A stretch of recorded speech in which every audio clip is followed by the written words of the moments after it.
if people, in terms of how this will work, if people just want to kind of either raise their hand, post it in the Discord chat for our facilitators to answer.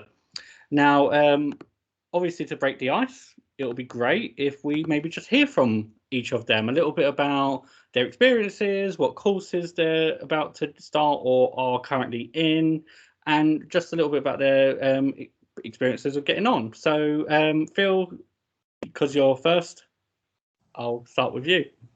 Thank you very much, Jason, and thank you for having me today. So my name is Phil. I will be starting the Southampton doctorate course in, well, this month actually. Time flies really quickly. It'll be later this month, which I'm super excited about. Because at the moment I still currently work as an assistant psychologist with 2 NHS services. So one of them is a brain injury service, both in the community and inpatient, and the other one is a tertiary service providing intensive psychological therapies. In terms of my journey, should I say just a few words about that, Jason? I'm not sure how. Yeah, absolutely. That'd be great.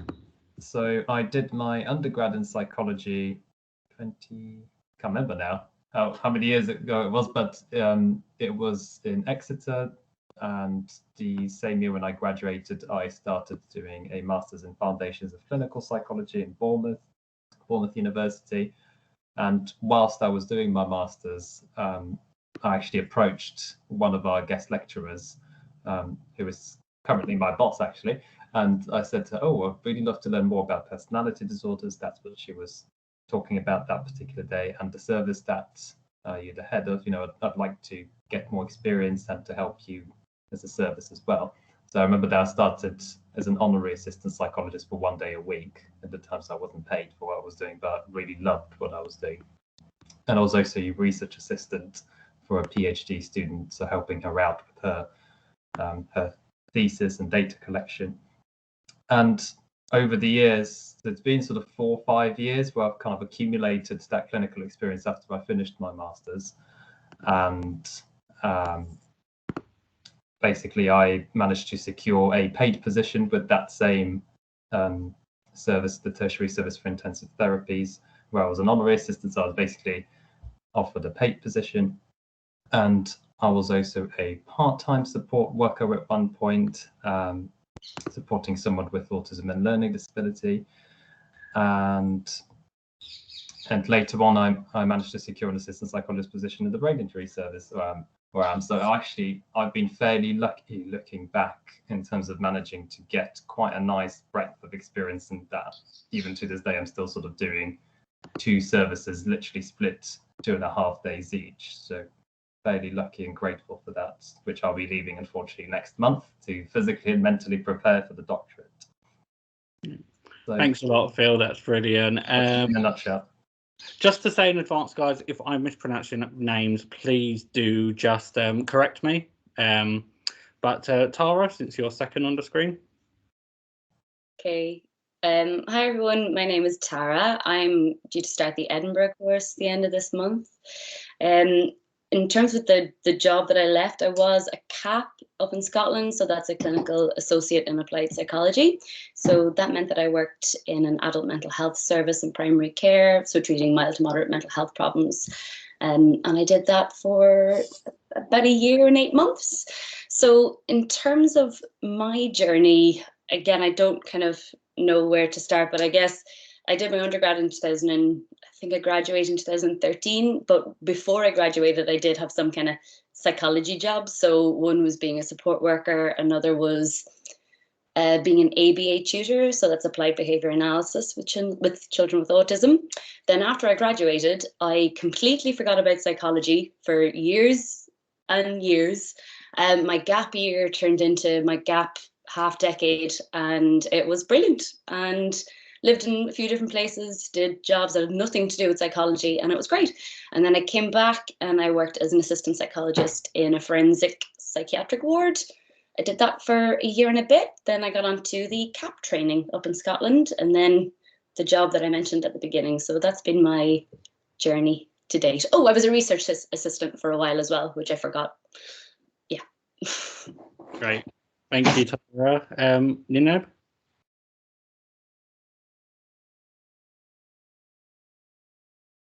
Hi, good evening, everyone. My name's Nineb.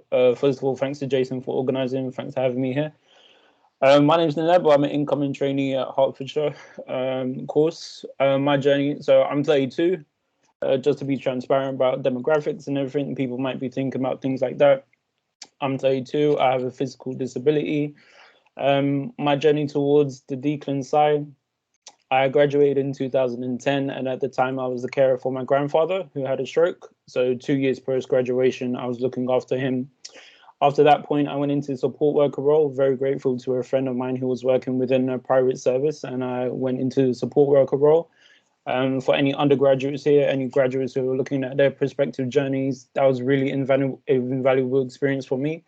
Really hands-on working with clients, getting to know people, getting to know psychologists, getting to know wider MDTs who are involved in people's lives, who are involved in supporting people, both in terms of the community and within psychiatric services.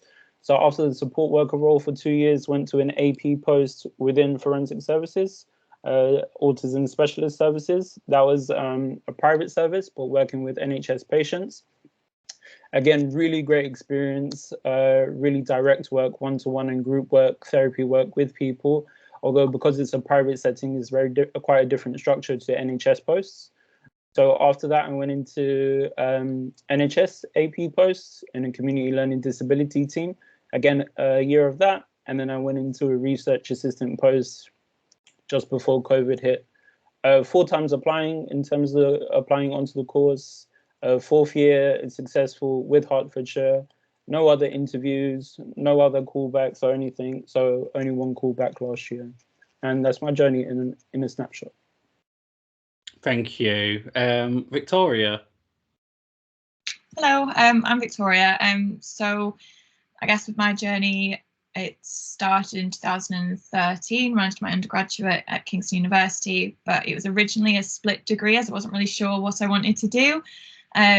I did a split degree with drama and psychology, sort of keeping my options very open. But really quickly into that, I was drawn to doing psychology, so made it a major minor. So I graduated with a major in psychology and a minor in drama in 2016. I then stayed on at university to do a master's in forensic psychology, as I still was a bit undecided as to what route in psychology I wanted to go down, and I quite liked forensics, so I did that. And within that, I also had a placement for 2 days a week within a forensic service, so that got me that experience of actually being in a clinical setting, and that was in a medium secure inpatient service. And that's when I was supervised by a clinical psychologist, and they kind of said, well, why don't you do clinical psychology rather than forensic psychology? So that was me completely done there. So I was like, yep, clinical psychology, we'll go for that. So I moved to North Yorkshire, which is where I'm from originally, as I studied in London, and applied for jobs around here. And I managed to get a sort of split AP support worker role in a residential school for children with learning disabilities. And I was there for a few months whilst I was continuing my master's and completing my dissertation. Once I'd finished with that, I then got a paid full-time NHS senior assistant psychologist role in an older adult service, which I loved, and I was there for over a year. During that time, I got diagnosed with a chronic illness, so that obviously changed everything in terms of my priorities, I suppose, in terms of looking after myself, not putting everything into psychology, I suppose, to making sure that I look after myself along this journey. And actually prioritising myself was helpful, as I applied for the first time during that post and didn't get anything, no interviews. Then the second time, when I was working in an adults community team, I got 2 interviews and was successful in getting on at Newcastle, and I'm soon to be going into my 2nd year at Newcastle. So that's my journey to this point. Great, thank you so much. And our final facilitator is here now. So Amen, would you like to tell us a bit about the university and a little bit about your experiences? Oh, you're on mute. Classic. Sorry if you can't see me very well, the lighting's very bad. But I'm Amen, and I am going to be an incoming trainee to Salomons at Canterbury Christ. And a bit about myself. I mean, I'm very excited to start, but it's definitely been a long journey. I am 27. I graduated in 2015. And from there, I just kind of went straight to working in a mental health, like a low, medium, secure mental health hospital, with straight out of uni, really. Well, no, I was working in a bar for a while, and then I went to work in a psychology kind of setting. And I did that for about a year. And that was as a HCA, and that gave me lots of really, really good valuable experience, you know, kind of like working with quite a wide MDT. And it wasn't quite NHS, it was a private hospital, which was a different kind of kettle of fish compared to the NHS. But obviously they get a lot of NHS contracts, and there's a lot of contact with lots of different kinds of patients at that hospital. And following that, I mean, just to say, my route wasn't particularly traditional. I did try and apply for an AP role straight out of uni, and I got an interview, but was unsuccessful in the interview, and that really put me off. And so I just didn't apply to AP roles after that, after that one interview. So I know that it's a really difficult thing, and it can really knock your confidence. So it's something I definitely experienced. And then after I finished with the HCA role, I went on to be what's called a health and social care assistant. It was essentially social prescribing, just in West London. And I worked with older adults based in a GP practice, but it was, you know, kind of a wide range of things, mainly focused on physical health, actually, and kind of supporting older adults to engage with self-care initiatives. And it was kind of like a new service that was put into the area. And it was very, a little bit to do with psychology in the sense that I worked with a large MDT, and, you know, there's always motivational interviewing and kind of like support for patients, but really not that much psychology focused. And then after about a year and a half of that, I decided that I wanted to go and do a master's. And the reason I wanted to go and do a master's was because I wasn't too confident with statistics. So I felt like that was a huge, I suppose, something that was holding me back in applying to courses and even AP posts. So I did the master's in health psychology, and that was a part-time master's because I was working part-time as a volunteer services coordinator at the same time. So that was a really, really good experience. Health psychology is obviously adjacent to clinical psychology, but I think I chose to do it because I had just, you know, finished off in a job that was very kind of like physical health focused, and I was quite interested in the kind of like psychological aspects of physical health. So health psychology seemed like the best thing for me at that time.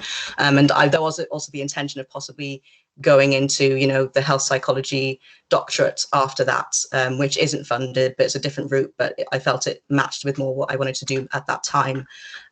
So I completed that master's and gained my confidence in statistics. And that definitely also got me, you know, in terms of people who I could use as references, an academic reference, I felt more comfortable with that master's reference as well. So that was quite good. In the meantime, while I was working and doing my master's, I was also volunteering with a local charity in London that specifically offered listening therapy to people who are feeling suicidal. And that was invaluable, really. We worked a lot with, you know, lots of different demographics, but lots of people from like SLAM, you know, there was lots of referrals from lots of different areas. So I got to really actually act quite independently and eventually supervise volunteers who were giving that therapy and train volunteers as well. And I really enjoyed that. And I wish I could carry on with it now, actually, but it's just not going to be possible with starting the doctorate. So finally, after that, I decided after my master's, I felt it was time for me to apply for AP posts again. I felt a bit more confident. So I applied for my first one in a while. I did lots and lots of applications, and I got a few interviews and actually a few offers. And I think that was just because I was just so much more confident in myself and kind of knew what I was talking about a bit more. So I went with a role in Reading. I was working in a memory clinic with older adults. And from there, I managed to finally get a clinical psychologist supervisor, which I felt was also missing for my applications. So it wasn't until I had all those elements in place that I decided to actually apply for the doctorate. So I applied this year just gone, and I got 2 interviews. And one at Bath, one at Salomons, both very, very different. I'm sure you have lots of different questions. We'll be able to show you how different they were. And I actually got a rejection from Bath, which was my first choice for a while. So I was quite sad about that. But then I got a reserve offer for Salomons, which then turned into a full offer. So, you know, it's a bit of a spotted road, and it definitely isn't straightforward, like lots of people have said. But I think I applied at the right time for myself, and I think that helped me maybe get on this year. So I'm quite happy about that, and happy to share any other experiences if anyone has any other questions. Great, thank you all so much. So I think what's quite immediate is that there really is no single route into the doctorate. Everyone comes from really various different backgrounds, and I think many people who are starting the journey onto the doctorate, one of the first things I often see asked, and including myself back in the day, was what experiences should I be getting for the doctorate? And I think this really highlights that there is just no single route into it. So we got our first raised hand. Emily, would you like to ask your question?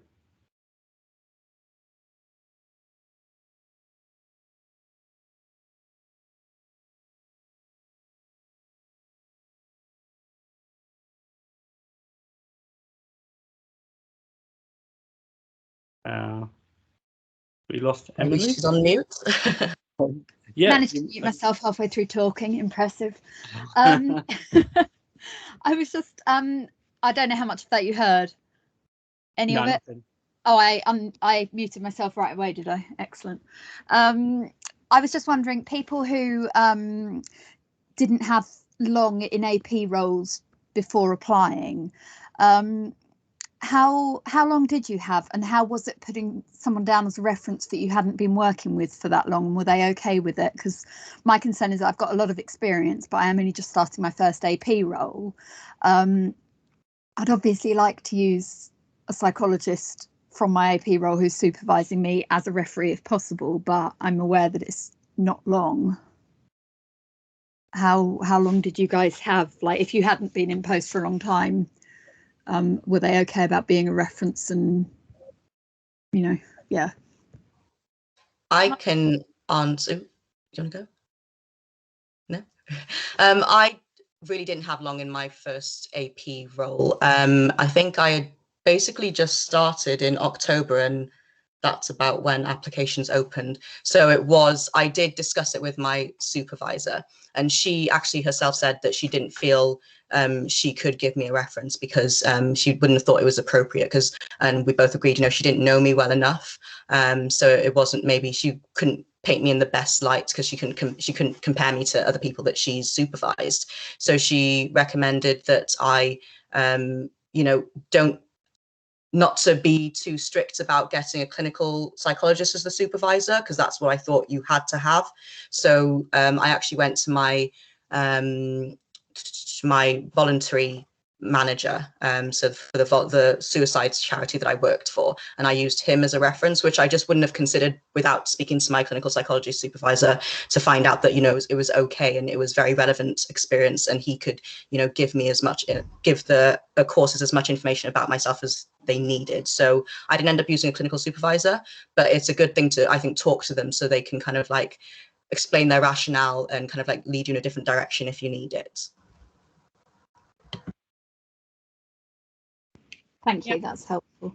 I think I would agree with that. I sort of had a similar conversation, but then went the other direction, sort of, that when I was applying for the second time, which was the time I was successful, the clinical psychologist that was in the service had only worked there for a couple of months, so I was a bit like, oh, I'm not really sure whether you should be my reference or not, because the supervisor I'd worked with before had known me for over a year.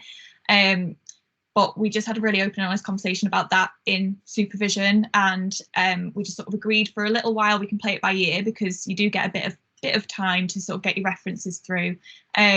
So we agreed to play it by ear really and see if she felt comfortable writing it by the time that she had to write it.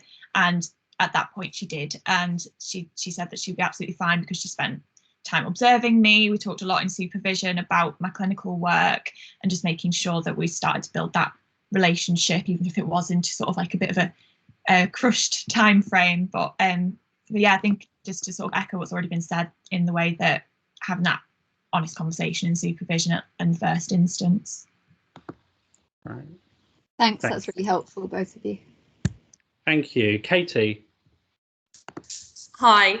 So just following on from that question, what would you say the importance of having a clinical supervisor is? So when I applied last year, I didn't have a clinical supervisor as my reference. And I think I'm in a similar situation where when I do apply this year, they won't have known me for so long. So what is the importance of having that?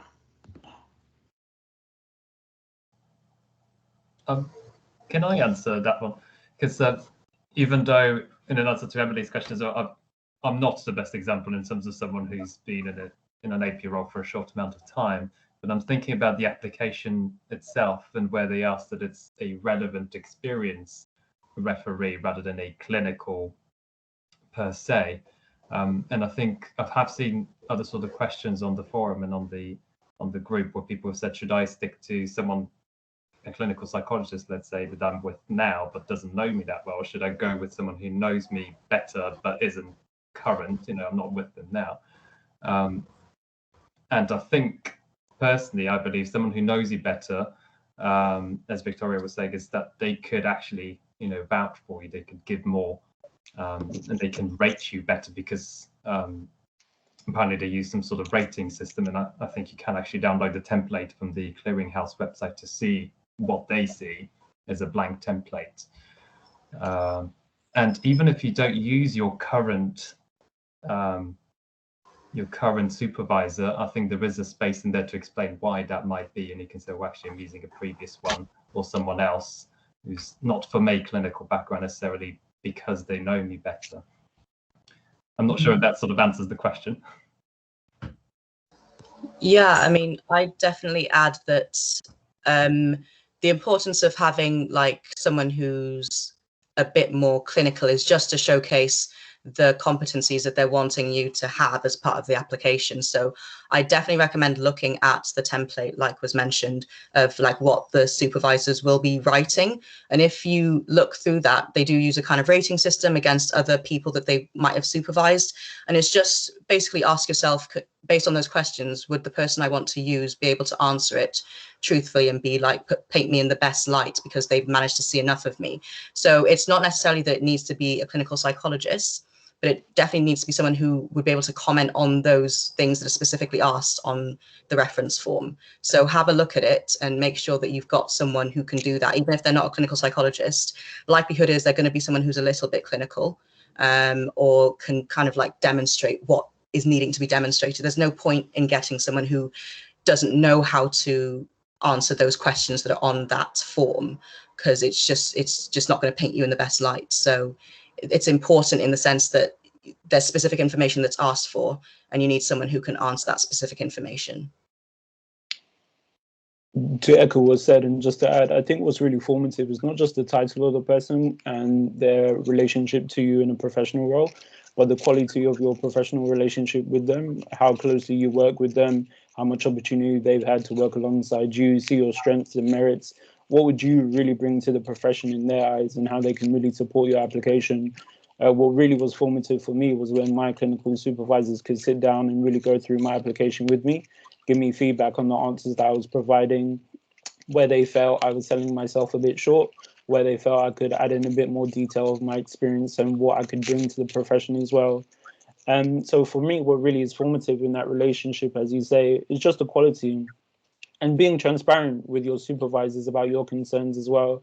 I think there's a lot of anxiety we bring into supervision in these professional relationships, where we're concerned about holding back. Can I ask for this? Can I ask for that? And oftentimes when you just openly ask and are approachable and bring these questions to the plate, and what I found in my experience is more oftentimes than not, people are willing to support you with the application if they know you well and if they have the time. And just on the question about how long working with someone, I worked with a clinical supervisor for a few months and they supported me extremely well. And I've worked with some people for years who just didn't have the capacity to do so. So really it depends on, it's not a one rule fits all. It definitely comes down to the quality of your relationship with your supervisor. Thank you, guys. Felicity, would you like to ask your question? Hiya. Yeah, just sort of following on from that. So I'm due to go into an AP role in a month. I've literally just found out, and I've worked for the past nearly 2 years on a psychiatric intensive care ward, where my reference for when I applied last year was my ward manager, who was a nurse. However, I do have contact with a particular clinical psychologist who's helped me with supervision and with debriefs and things, but hasn't necessarily supervised me in, I guess, in a working role, but more in sort of reflective practice and supervision and support. What would you say towards sort of that being an appropriate reference? As I'm sort of half-heartedly, he helped me with my application last year when I got onto the reserve list, and I'm wondering whether that would be a better reference to use this year rather than the job that I'm going straight into, if that makes sense. Sorry if I'm not very well communicative there. But there's that. Who wants to tackle that? Well, I was going to say I don't know for sure in answering that, but I guess what I would think about is, I think, yeah, if you look at the template, it does kind of, it asks like, do you think this person will get through the course? Do you think, what about the quality of their work and things like that? So if he can speak to those questions, it might be okay. But I think, what I think Nineb says, it doesn't so much matter about the person's title so much as what kind of reference they can provide for you. So I think from what you've said, what I would be inclined to do is maybe go with, perhaps, because if the last reference was enough to get you interviews before, that tells me that it's a pretty good reference. So if it isn't broke, don't fix it. But what I would do is, if this clinical psychologist has been really helpful, talk about that in your statement and reflect on that and how useful it was, because that it could, it could be really helpful in that way instead. I hope that makes sense. Yeah, absolutely. Thank you. Okay. Congratulations on the AP post, by the way. Oh yeah. Thank I was once told years ago when attending a open event at KCL back in the days before COVID, that getting an AP role is harder than getting on the DCLIN. I don't know how much I believe that, but that always stuck with me. So that really is a big accomplishment. Thank you. Yeah. That's reassuring anyway. Anyone else, guys? And I'm not seeing any questions yet in the Discord. So any other questions, do feel free to just raise your hand. Otherwise, I usually have preempted questions that I can start throwing, so I'll give it a couple of seconds. Amy, go ahead. Hiya. This is a bit of a random one, so I've done a bit of a strange route. I didn't do psychology initially. I did early years in education, and then I did a conversion into psychology for my master's. I'm currently in a PWP role, which obviously is stress at the moment, but that's fine. But I also have a part-time research assistant post, which is very recent. I started it probably a month ago. It's just ongoing, doing some work for an NHS team that I kind of have spoken to, and I got the job very it was very nicely placed. I knew the people, so it was great. In terms of reference, I know you can only have one, so obviously I think I'd go with my PWP reference, but in terms of mentioning this experience, where's the best place to mention it? And I know they probably don't want a reference, but is there anything that you'd suggest or recommend? Sorry, can I just clarify? Do you mean the research, but are you referring to the recent research post? Yeah, so I haven't, when it hasn't really, we are working on a piece of research, but it hasn't got a name or anything yet. It's very early stages. It's from a closed study of a small group of participants with EUPD. Sure. So yeah, and I have got a publication going through from my master's, which was delayed because of COVID as well. But yeah, in terms of, like, should I mention it? And I don't know where to put it or how to emphasize my experience there. So I just think because of how limited we are with the word count, always bear in mind there is an experience section where you can literally list all the posts that you've been in before. And I wouldn't hesitate to put the research post in there. No matter how new it is to you, you've got the job of your own credentials, you're working in it, you're providing the service to people, you're supporting a team. So I would put in the experience place, first of all, where you list all the job titles you have. Okay. And they afford you a little word count to briefly summarize what you're doing within that job role. So first and foremost, I'd put it there. But if you feel really moved by what you're doing in that work, if it feels like something you really want to emphasize within the longer personal statement part, I wouldn't hesitate to do that. And I think it would give a good balance to the fact that it shows all of the different roles you participated in. And part of the statement is to ask what you understand about the role of a clinical psychologist. And that shows the breadth and depth you have had in terms of experience. But yeah, in terms of where do you put experience, my first place my mind goes to is the experience part where you list all your jobs. And just to add to what Nanette just said, in the sort of personal statements or open-ended questions part of the application, I believe the second one asks about research and dissemination anyway. So in there, for example, I've got one publication that I've put, like the reference for in there, but I've also mentioned, let's say, poster presentations I've done, any service evaluations or audits, where I've represented the service like a conference or something like that. So this, what you mentioned, Amy, about working on it, even though it might not be published, it might be still initial stages, I would definitely put that in there because it's still very valuable to mention.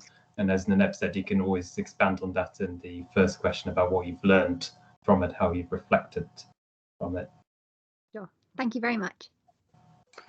Thank you, guys. So I just saw there's a question in the chat, so we'll go to that for a second. So hello, I wondered for those who had to do GMA selection tests, how did you prepare? I found there's limited prep tests online, so wondering if there's any other tips for preparing for this. I intentionally avoided them. That's my answer to them. Yeah, too. I knew that wasn't my strength, so if I saw that there was a test, nope. I actually sought to pick universities that had tests because I felt I was stronger with those, kind of. So with prep, lots of online things, lots of practice tests. There's not much out there. So I really just kind of scraped the barrel and looked around, and I think lots of the forums have lots of advice as well. And you're never going to find anything that is exactly like what the universities kind of like give you, apart from the ones they send you to practice. But I don't know if you've ever done like a, what's the word I'm looking for? A grad scheme.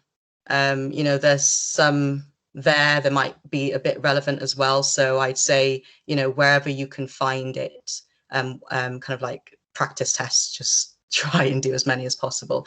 And I think it's more about what you do on the actual day of the test, because everyone finds these tests difficult. So it's about, discussing with yourself how you're going to manage the anxiety and the time. And I think time is most important. Like, you need to answer most of the time every question. So if something is really just you're not getting it, then it might be better to just move forward and go to the next question.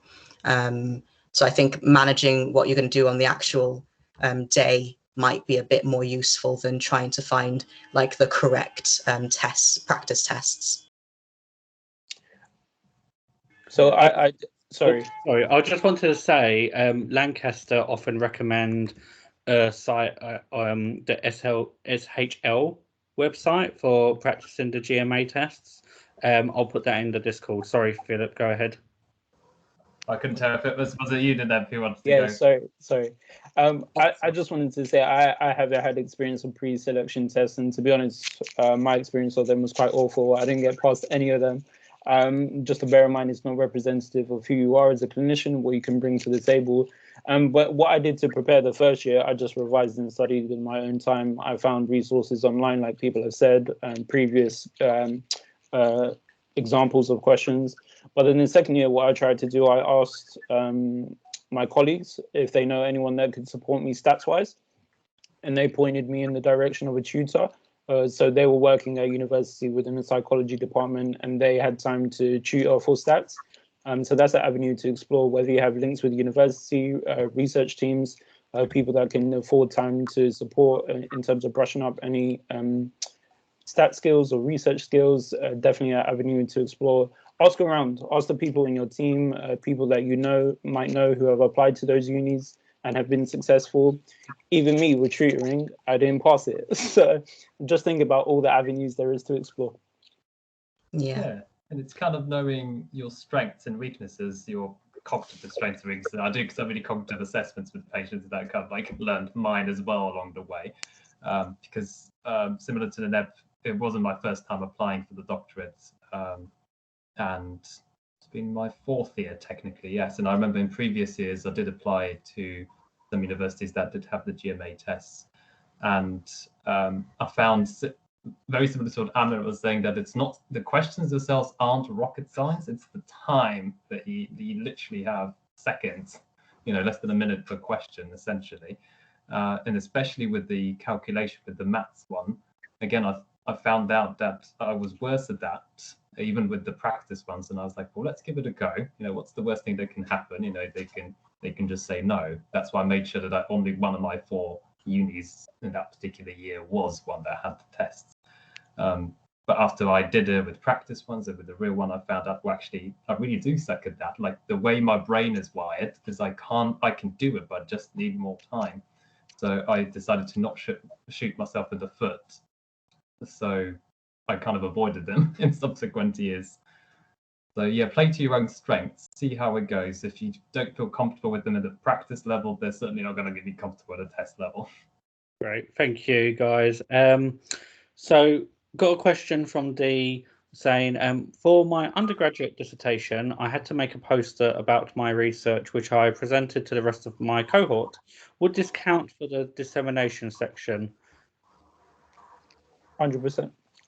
Yeah, definitely. It's dissemination. I mean, look up the kind of definition. You should know what you're talking about in that section, because it's not good to put irrelevant stuff, and it's probably detrimental. So if you are, unless you're 100% sure, it might be best not to put some things in there. But you made a poster and you presented it, you shared that information to a relevant kind of population. So that would definitely count as dissemination. Yeah, and I'm hoping to have time where we could maybe talk through the way you all tackled the individual questions, because I think particularly with dissemination, every webinar I've facilitated, this has come up. So it'll be great if we actually talk about how you approached all those questions when we have time. So they also ask about the academic reference. Would it be okay to use my undergraduate dissertation supervisor rather than my master's supervisor? I did better in my undergraduate dissertation. I would say go for it. That's what I did.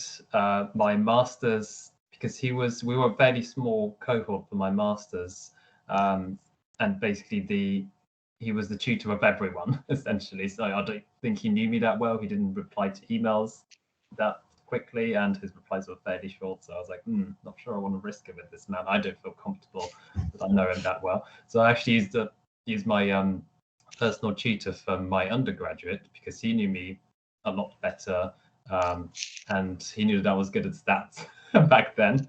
So he could comment on my academic ability and on what I did, even though it was years before that. I felt more confident that he would present me in a more realistic light, if that makes sense. Yeah, I don't think it's like the clinical one where you have to have someone that you're recently in contact with. I think the academic one can be quite old. So it's really about, again, looking at the reference template, looking at what the questions are that they're asking, and getting someone who can answer those questions and you think will also answer them well, that paints you in a good light. So choose whichever one you're most comfortable with. Great. So just one more question from the chat before we go back to those who've raised their hand. So Abby being happy, love that. Would you recommend guiding your clinical reference if they have never done one before nor applied before? Brackets, my supervisor in PWP, but they do know me very well. I just want to quickly add, I know someone who got onto the doctorate last year who did exactly that, but guys, is there anything else to add to that? Yeah, people are very, very busy. So my academic supervisor was a lecturer on the health psychology course. She had lots of ones to do. So she kind of said, can you write a bit about what you've done, what you kind of like, not what you want me to say, but what you want me to highlight, etc. And then she kind of like put it together and was able to do the ratings herself. So for someone who's not familiar, I think it's definitely fine to, kind of guide them. You're not putting words in people's mouth, but someone might not know exactly, what is being searched for with a particular question, and you can kind of highlight what you would like to be highlighted, as long as you have that relationship with them. But also definitely consider if you have to do a lot of hand-holding guiding, are they the right person to give you that reference? So again, a very personal decision. Yeah, great. Thank you. Katie, would you like to ask your question? Yeah, sorry, another question from me. So for the main section, when it talks about, reflecting the work experience, are there any ways that you'd say that you tackle this? Because I suppose this is probably one of the first times that I'm properly looking at reflection. So in comparison to my application last year, I just realised there was not a lot of reflection in that at all. So what sort of advice or techniques would you give for that section? Actually, guys, is the question about kind of the main body questions within the application, Katie? Sorry. Yeah. Is that right? Because I actually want to approach all of that in a moment. And so rather than kind of asking, then someone else asks, and someone else asks, is it okay if we put that on ice for a moment? Because we're going to get our presenters to talk through every section on how they approached it. Of course, sorry. Thank you. No, that's fine. Because I think it's such an important question. And it's a great one to ask. Claire?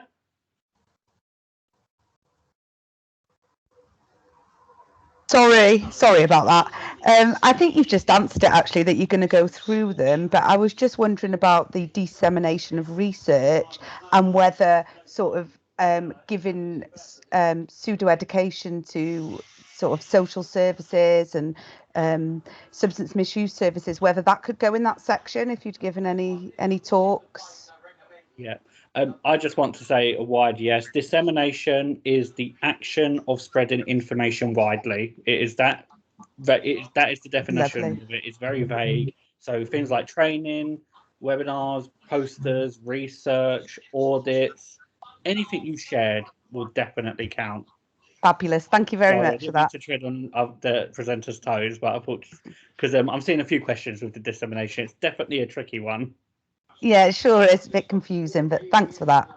No worries. Does any of our presenters want to add to that I've not mentioned quickly? We are going to again look through the application, but I just wanted to add something about the academic reference. I don't know if there's people that are a bit far removed from their time studying degree level. I finished my degree 11 years ago. That's a long time. And part of my anxiety about it was, do they still know me? Do I have to get a master's so that I have a stronger academic reference? And I know that's a consideration a lot of people have. I would just say if anyone's in that situation where they feel they have a weak relationship with their academic reference, I just went back and talked to them. I corresponded with them. I said, look, I'm applying for this. I'd like to touch base with you. I'd like to spend some time talking, reminding you of who I am. You've probably forgotten me. You've got hundreds and hundreds of students. I shared some of the work I did under them with them. So if you're having anxieties about your academic reference, especially if you feel it's far removed time-wise, I would strongly recommend what made the difference for me was just opening a conversation with them, saying this is what I'm hoping to do, this is what I did with you. Yeah, just on the academic reference part. Thank you. Kate, would you like to ask your question? Hi there. Sorry if I've got a really poorly internet. I am currently abroad, so I apologise if it cuts out. My brief thing is that I'm a senior PWP. I also work as an AP just to gain further experience. I went through the PWP route unusually first, and then into AP just because of the route I went down. And I guess my question is, how would you approach having the amount of experience that you have in terms of kind of leadership, organisation? I'm a supervisor, but also with the limited characters you have, is there any kind of recommendations or advice that you would recommend going into the application process? I guess it's asking you about what you're going to bring to the profession, and if those are things that you have learned, then absolutely highlight those. I think because when we are in these pre-qualified roles, we don't know everything about being a clinical psychologist. We sort of learn little pockets of what being a clinical psychologist might be like in our areas that we work in. So I think if that's the area that you have strengths in, absolutely showcase that and highlight that. Obviously, I know we're going to go through the form in a bit more detail, but there's obviously other questions about what you hope to learn from being on the course. And it might be that you acknowledge that there's maybe other areas that you maybe haven't developed as much, but the sort of organisational sort of side of things is really the strength that you have developed, and to further that with, like, whilst you're training. Yeah, I think there can be a real fear of wanting to kind of chuck everything in. And like you've mentioned, we do have a limited word count. I would take some time to reflect on what you think is most important to highlight, because you don't have to highlight every bit of experience you have, but you need to highlight ones that maybe showcase quite a few competencies, and then there's different questions where you can highlight different things, and the one that was mentioned about kind of like what you hope to gain is a good place to maybe put more like macro competencies in terms of those leadership and kind of like higher up skills, well, non-clinical skills as well. So I think be mindful of chucking everything in, and think to yourself, reflect on what it is you want to showcase about yourself. And unfortunately, you're going to have to be a little bit harsh and just not say some things, and that's okay. You know, don't be afraid to kind of leave something out if it's just not going to fit and it's not the most important thing to say. And just to add to that, Kate, what I found helpful is to kind of look at the BPS 9 core competencies for a clinical psychologist, because then I could say, okay, so I can demonstrate some of these. As Amin said, you don't want to put everything there like a shopping list and put all 9 competencies and how you demonstrate it. It's also about showing how you've learned about it. So I did have, you know, a few sentences in my question about leadership and how I've shown that in different ways, and how I've learned that it can be a challenging thing sometimes when people don't agree with you, etc. So I would definitely, you know, highlight that, and it is actually one of the 9 core competencies about leadership. So hopefully that's helpful, Kate. Yeah. I'm going to put a link in the Discord chat. Many of you may have already seen it. I mentioned it yesterday, but good friend Miranda, who facilitated one of these yesterday, made an excellent video on YouTube about writing the application. Really highly recommend it as well. She does a fantastic job explaining that. Just to add on as a bonus.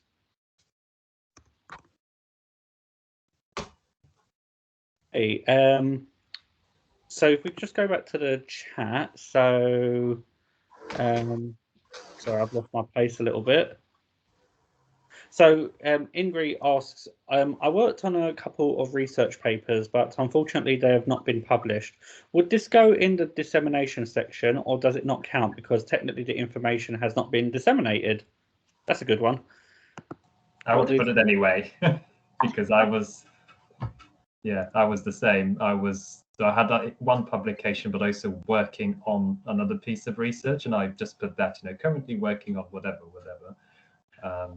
Somehow I managed to fit in there, and I thought, well, it is relevant because it's something that I will be disseminating. Just a word of caution, though, is that some universities use point systems in regards to the dissemination and research section. So if something actually hasn't been published yet, they might acknowledge it, but they might not give you any points. So for instance, Newcastle, where I'm on at the moment, if you had such as an article in press or something that hadn't quite been published yet, it wouldn't count as a publication. As long as you're clear about that it's not been published yet, there may be, I'm not sure about other universities, they might sort of acknowledge it, but just be mindful. Some universities do use a points-based system in regards to research and publications. I think that's a really... Oh, sorry. No, you go. I've talked a lot. Go on ahead. No, it's been great.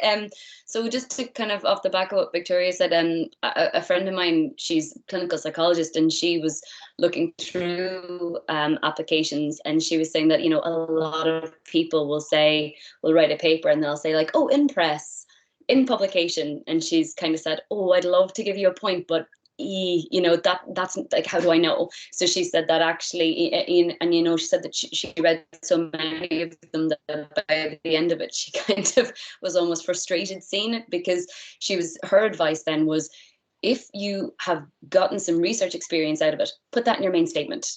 Do you know what I mean? Talk about the skills, the research skills, how that relates to competencies, what you learned from it, reflect on it, so you can still use that experience. It doesn't matter that you didn't get a publication out of it. However, if you are thinking about dissemination, is there anybody that you spoke to about the work? Is there anybody at all? Did you email anyone?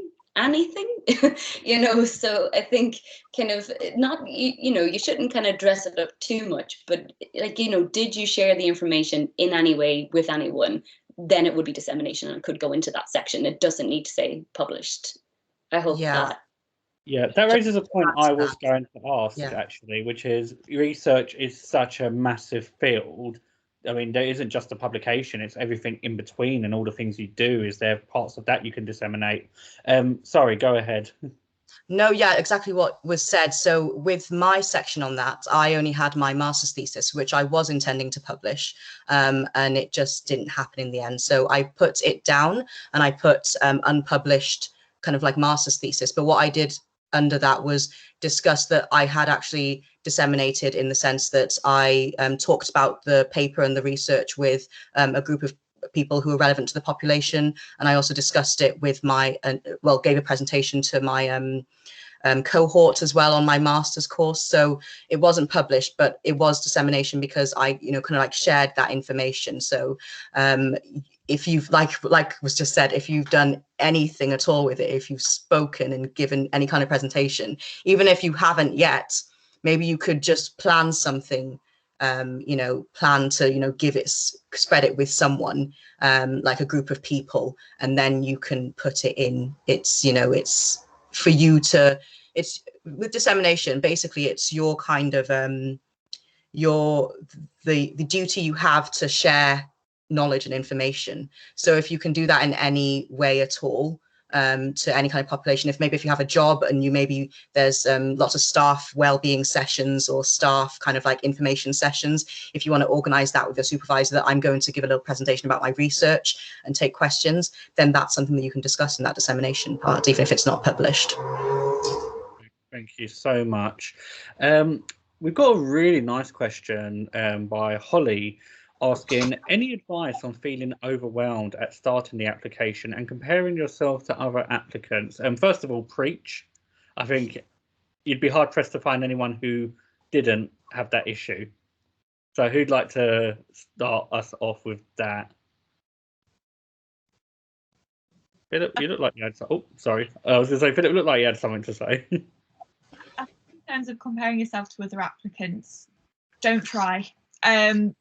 There's so many applicants out there, and everyone is so different. Everyone is going to bring such different things to profession. Everyone who is here deserves a place on the doctorate. The fact that you're coming to this sort of thing, that you're interested about learning more, you deserve to get a place on the doctorate. It's impossible to compare yourself to everybody. The person who has years and years of experience that hasn't got on yet is not the same as the person who hasn't got as much experience and gets on for the first time. It's not all about having lots of experience or having more experience than the person sat next to you. And obviously we'll talk about this more when we talk about the form, but it is what you've learned and how you're going to bring that to the profession. How are you going to bring your unique qualities to the profession, rather than how are you better than the person who sat next to you? as it's just, once you start going down that rabbit hole, there's no getting out of it, because there's always going to be someone that you'll perceive as being more experienced than you. And how far do we go with that? So I think just the first thing is to really keep this as a personal journey, because everyone's roots that is here today is so different. And you know, if I'd compared myself to any of the people here when I first applied, I would think, oh my goodness, I can't get onto the doctorate, I've not got those experiences, but somehow I'm here. So really keep it as personal as possible and try not to compare yourself too much to other people. I would definitely echo what Victoria said. I remember the very first time I applied and saw that question, I was like, oh my gosh, they want like an ideal candidate out of this. I started overthinking it so much. But I think what helped me in that particular moment was actually taking a step back and checking the facts, essentially. Think, okay, do I know what other candidates, you know, what they're like, what experience they have? No, not really. Do I know what I have? Yes, I do. Okay, well, it's not just about the experiences Victoria was saying, it's also about what you've learned from it. So where you've come from, how you've reflected on things, when you've been vulnerable, and you know what's helped you to get up and you know be resilient in these situations. They don't really want to see a perfect, you know, candidate because there isn't one. So I think that first question's been redrafted hundreds of times. In my particular case, I've given it to both professionals, so let's say my supervisor to read, and someone who doesn't understand psychology at all, so it could be my partner, sibling, you know, something like that, just to kind of see whether it makes sense, whether it's personable, and whether it makes it stand out, because each one of us is unique in terms of what we bring as reflections and learning. The learning is quite a key word in a lot of this. It's very cliched, but if you're comparing yourself to other people, you might not be like them, but no one's like you. Think of it that way. You're an individual, you're bringing your own skills, your own experience. No one can have the same application form. No one can bring the same qualities that you bring to the table. Emphasize that no one's like you, instead of the other way around, that you're not like everyone else. That's a bit boring if we're all the same. And then what I would say is, in terms of some practical steps, it is very overwhelming to start. What I did was I actually looked at the questions and then wrote in like prose, just reflections and talking about my experience and like the journey I've had so far. And so that helped me kind of like pick out which bits I was a bit more emotive about, which bits I could talk a bit more around in terms of my learning.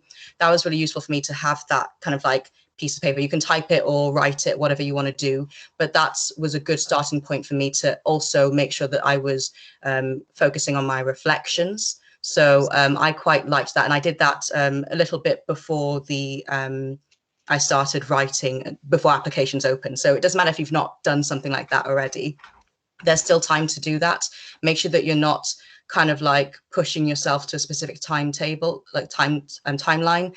You know, there's that thing where you can pay a little bit less money to put it in earlier. And for some people, that's something that they really need money-wise.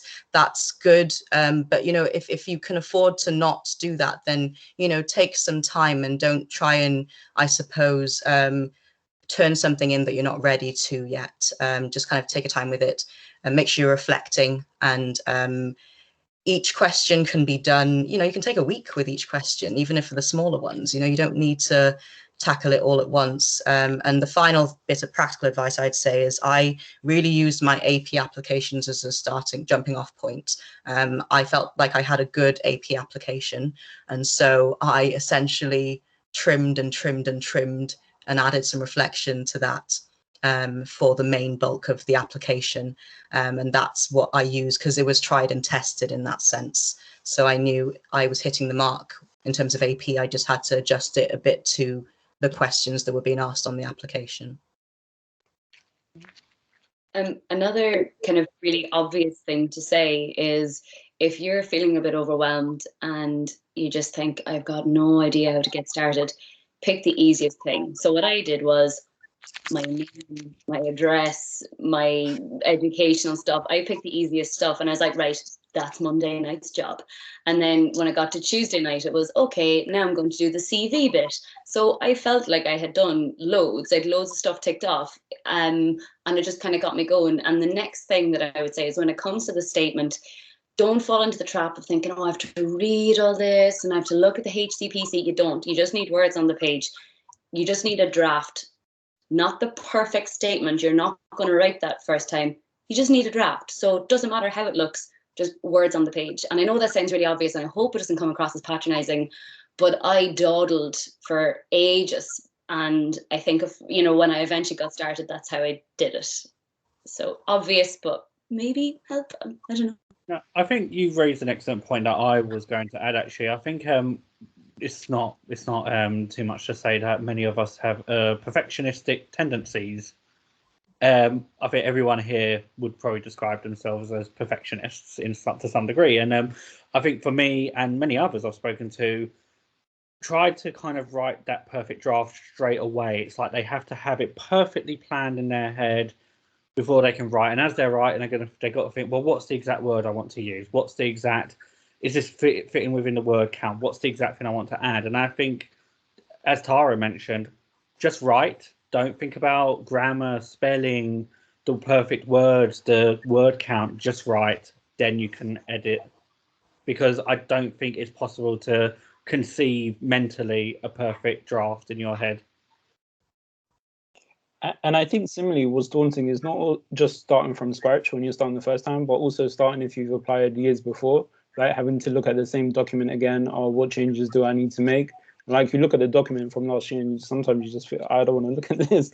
So what I found helpful as well is that this whole day about writing things down is I just did a mind map.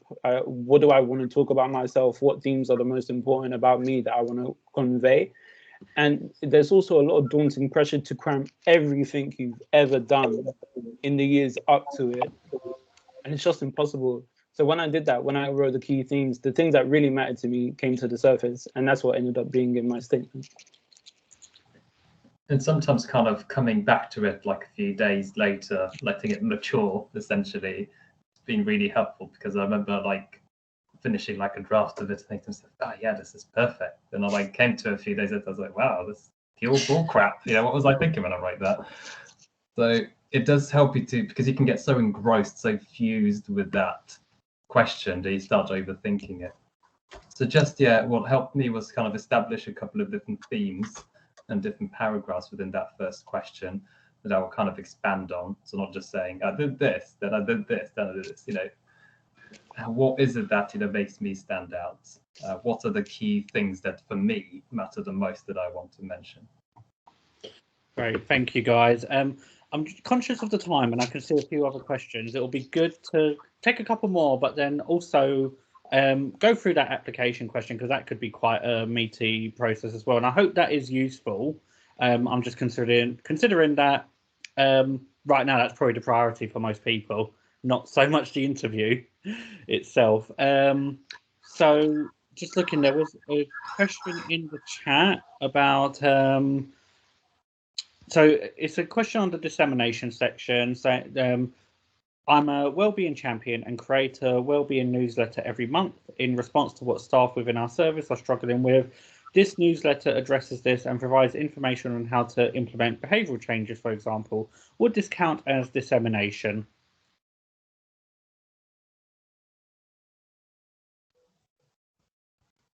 Tara's nodding yes. So Victoria, I think just a yes.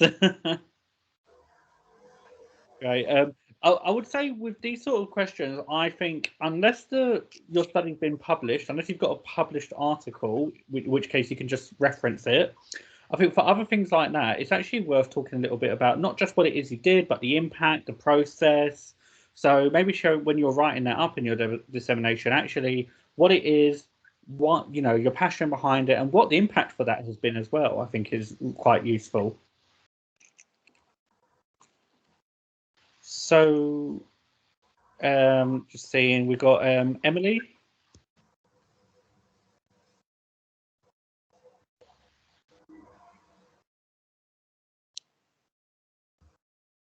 No. Okay, we'll jump to Harriet then, and maybe Emily can try after. Can you hear me? Yes. Okay, great.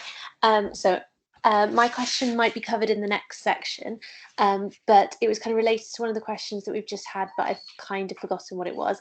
And essentially, I've really come like a proper roundabout route to get here. I trained as an architect, and now I'm in psychology, and I'm just wondering how much to kind of talk about my previous career and like how that relates to my journey in it, or I don't want to sound like I'm saying like I used to do this but now I'm doing this. I want it to kind of flow nicely, and how much to talk about it really. Thank you. I think be mindful of the word count, as it is obviously very tight, but I guess if there was something in that sort of, I guess, related to you coming into psychology and skills that you've learned from that have influenced your choices, then absolutely talk about it. So because we need to think about what the question is asking. So if you have something in there that will answer the question, then absolutely. But I would just be mindful of the very tight word and character counts. So you would probably want to be trying to relate it more so to clinical psychology as far as possible. But that's not to say to not talk about it at all if there are things that you want to discuss. But yeah, just be mindful of the tightness. Don't forget that there's a section where you can talk about other employment experiences.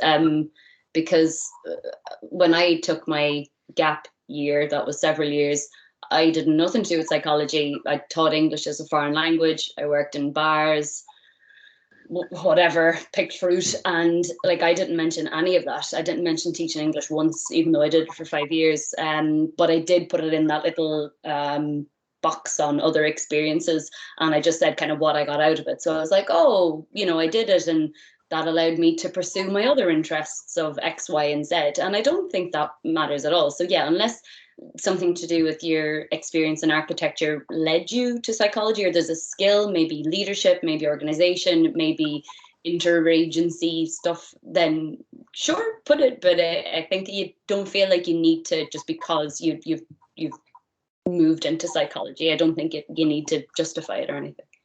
Yeah, they ask you to kind of put in order what your experience is, and then in that other other experience, it asks for if there's been any gaps. So you might briefly mention it there, and also at the very end, there's the last question: any other relevant information. So what I did in that section was to say I got a low 2-1, and I wanted to really work on my stats.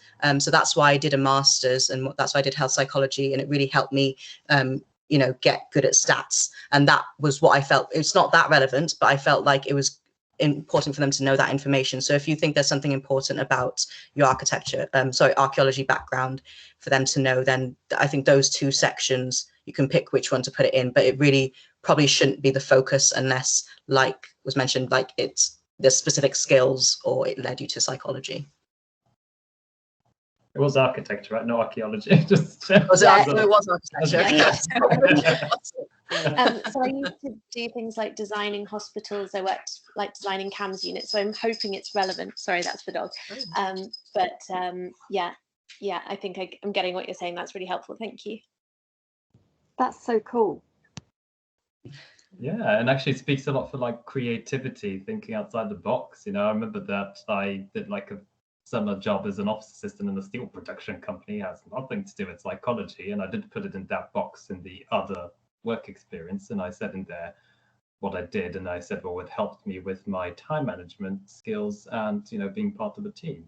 So there's still valuable skills that you can get out of that. So again, it depends for what other people are saying in terms of whether you can relate it to the main question, because every letter counts. Great, thanks, guys. Katie. So when we were talking about the dissemination section, and you were saying, sharing your research within like a relevant cohort or group of individuals at work, what sort of ways would you suggest going about this without publishing it? Like how would you share this with sort of individuals? What I did was, I'm part of a like a women's group, and lots of them, I shared my survey with them, and lots of them actually answered the survey and contributed to the research. So I said as part of that I would go back to them and kind of like talk about the research once it was all kind of wrapped up. So I just kind of organized it with the people that I happened to have kind of like done the research with. But I think going to your place of work, or if you're part of any psychology groups, I mean, this forum has been a good one. I know lots of people share things, and kind of like there's lots of groups being created. So if you did want to set up some sort of reflective practice group, or there's lots of peer support AP groups and things like that, you know, if you did want to kind of like, I suppose, find a group of people that they don't have to be like as in like the exact population, but just a group that would find it useful. And I think lots of psychology groups would find, you know, lots of areas of research useful. So take advantage of kind of things that you're already a part of or would like to be a part of, and kind of like say that you would like to present and kind of like set that up. Take every opportunity to present, and if that happens to be a way for you to slip in your research, then that's not a bad thing. And in terms of the dissemination element, because I know that's quite an ambiguous word, as Jason was saying, I can give you an example of, you know, stuff that I've put in my application about, let's say, an audit that, you know, I shared the results of that with the rest of the team, and then that informed service delivery, and some changes were made based on that. There was a psychology conference in the area where I represented actually our service, and I did a poster, so I spoke to other people from other services. So again, it depends. It's so broad, and that's probably the beauty of it, that it gives you quite a lot to work with, but it could also hinder you, because then you start thinking, oh, wait, so will this count as part of that? You know, what can I put in there? So there's no perfect answer, really. Even meetings, even like if you work in a hospital, a patient safety meeting, or, you know, anything where maybe there will be managers or ward managers involved or anything, you know, if it is something that will inform practice. Another thing you could do is contact any local charities or organizations that may have like an interest in that. They'd probably be interested to hear as well. Yeah, I think with that though, make sure you're not overstating kind of like what you're doing. It is an unpublished thesis. You have to be quite, I think, transparent about, you know, the research and what it actually says, and the fact that it's not peer reviewed, etc. So be mindful of what you are sharing and being transparent about it. But if you have an opportunity and someone is interested, then, you know, take the opportunity to share your research with those caveats.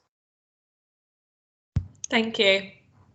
Great. So maybe just a few more questions from the chat, and then maybe with the remaining time, look at the application step by step. So where were we? So D asks, I have 1 year of experience as an RA.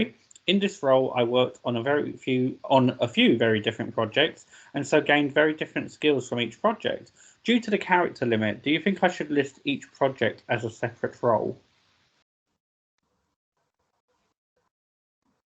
In what section? Like, I suppose, because if there's one role, one job in the kind of like the main section where you put all your job titles, it would just be that. And you said you worked on a range of projects. But then in the main bulk, you can talk about, you know, maybe 1 or 2 specific projects if you have the space, but I don't think you would need to list them as different things. It's all under the same title. Yeah, if anyone else has any thoughts. We sort of talk about that you have done various projects sort of within that role. So I think, again, like I think it's been said by a couple of people, actually, sort of just being cautious about any sort of overstatement. You don't want to look like it's various roles if you put it as different roles. It is, if I'm understanding this correctly, it is one role with a lot of projects within it.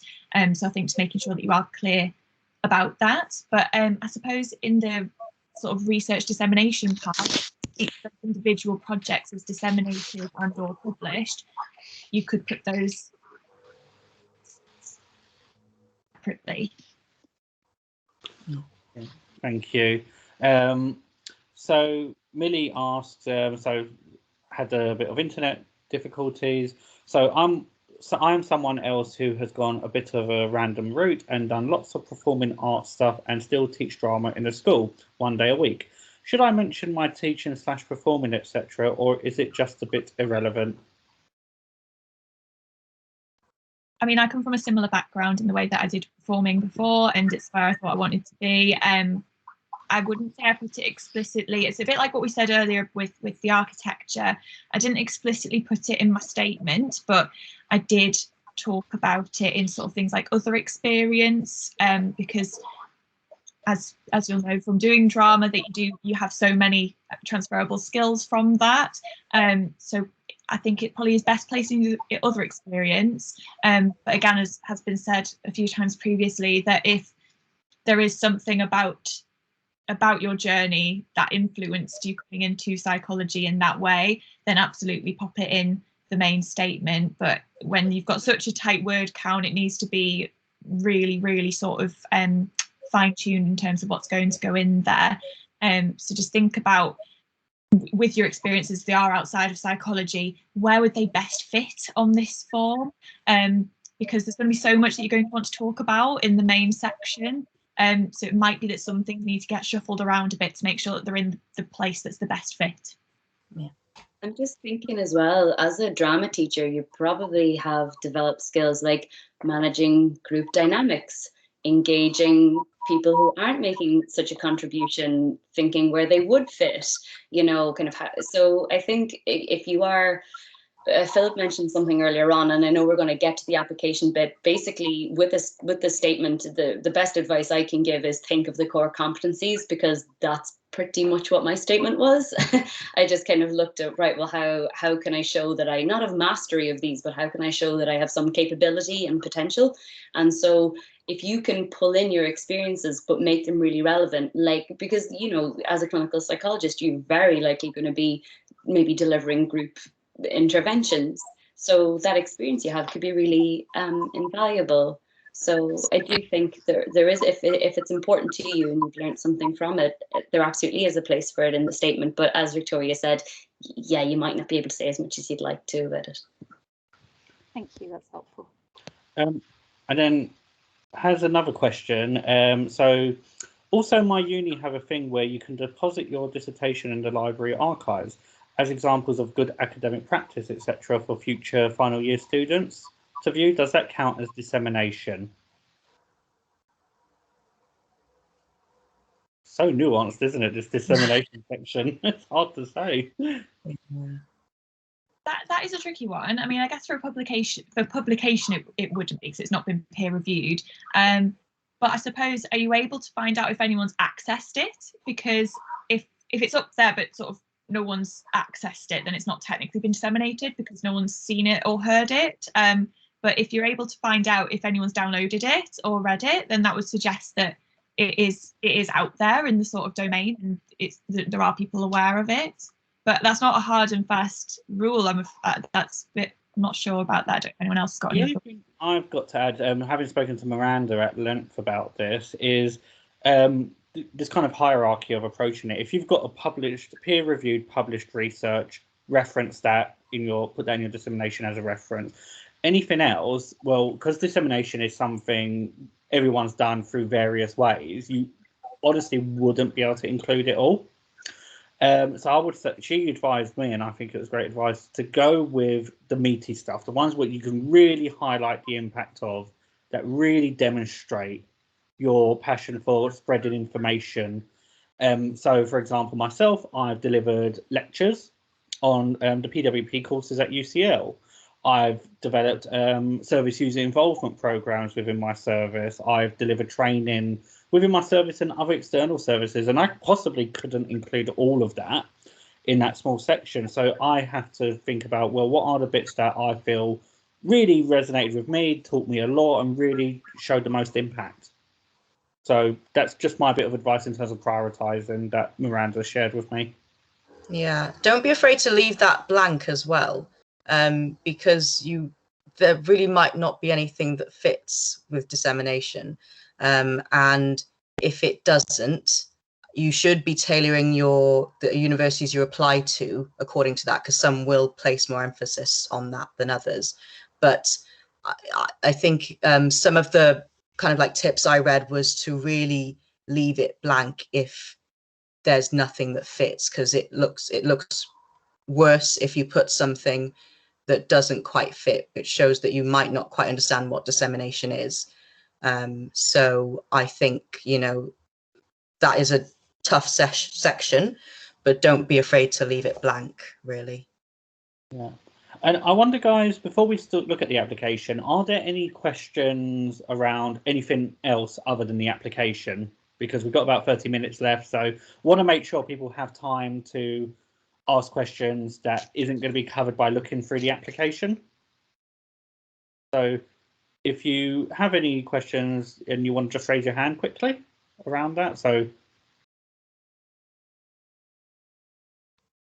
and apologies not to kind of derail and kind of direct the flow of this conversation. I just think because the application is the most important thing right now for many people, I thought rather than kind of specific questions here and there, let's just look at it as a whole. Just something very practical. The first time I ever applied, I had everything ready to submit, and right at the end, the document section where it asks for a transcript of your academic, your undergraduate study or the relevant study, a transcript of it, and the letter confirming your status for GBC. So you have to have those documents, and it takes a while for you to get them from your unis. Obviously, they're inundated with requests. So please, I strongly advise anyone who doesn't have those documents, have a look for what they need and get in touch with your unis now. I literally, the first time I submitted, I was good to go, and then I didn't have the documents to hand. So check your documents, well. Check your documents. And contact your referee quite soon, because you might find that they are no longer lecturing, or they're no longer in their post, or whatever reason. Yeah. Great. Thanks, guys. Any questions, anyone beyond the application? I'll quickly check Discord. No one's typing. Okay, is it fair to say? Sorry, yeah, just one more point. People might be looking at unis, and a lot of unis specify that they need a driving license. You have to have a driving license. Just speaking as a disabled applicant, if anyone doesn't have a license due to disability, most unis will accept that. They'll be understanding of that under the Equality Act. If you provide evidence of your disability, then you don't need to worry about not having a driving license. I have first-hand experience of that. So please, if you see, I know driving license affects all of us. Some people don't have cars for many reasons, but if any disabled applicants are concerned about that, you're covered under the Equality Act. Great point, thank you. So, kind of starting quite openly, because the application is very different to, say, an AP application. In that, AP applications very much are looking for you to demonstrate quite factually. Sorry, I got sweet in my mouth. How you meet the criteria. So the suggestions tend to be around, you know, trying to meet the job description, and that's not at all possible with the doctorate. Sorry, I'm trying to finish this week. You have to be a lot more reflective, and reflection is something I've asked them in every webinar. People who've attended the others probably sick of this question, but reflection is this big thing that we all hear about. We're all told we need to be and do, but it's one of those things where it's not really explained how to actually do it, especially in writing where there's a word limit. So it'd be great to hear from all of you, first of all, in terms of how you see reflection and how you applied that to the application.